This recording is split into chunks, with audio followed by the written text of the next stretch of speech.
Pasca banjir bandang yang menerjang 4 kecamatan di Aceh Tenggara, yakni Kecamatan Bukit Tusam, Bambel, Semadam, dan Lawe Sigala-gala, kini masih menyisakan puing-puing material kayu gelondongan, baik di pemukiman warga maupun di pinggiran jalan nasional.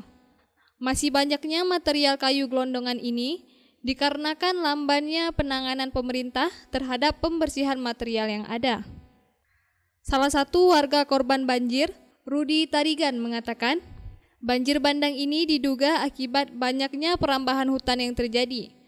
Warga meminta kepada aparat penegak hukum untuk menanggapi atau mengusut tuntas oknum-oknum pembalak liar yang dapat mengancam pemukiman penduduk.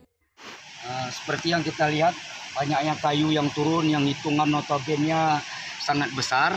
Seperti kita lihat yang di belakang saya ini patut diduga dan kita curigai masih ada aktivitas illegal logging di kawasan Aceh Tenggara ini, termasuk di kampung kita ini. Dari material yang begitu besar, banyak berturunan yang menghantam rumah-rumah warga, patut kita duga dan curigai, dan kita minta penyelidikan lebih dalam terkait kegiatan illegal logging.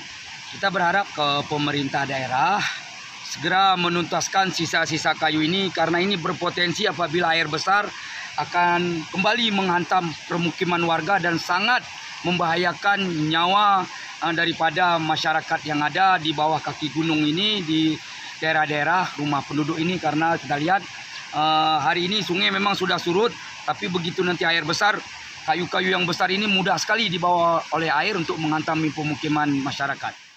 Saat ini banjir masih genangi pemukiman warga, namun saat ini debit air mulai berangsur surut. Dari Aceh Tenggara, Al Mujawadin melaporkan untuk Puja TV Aceh.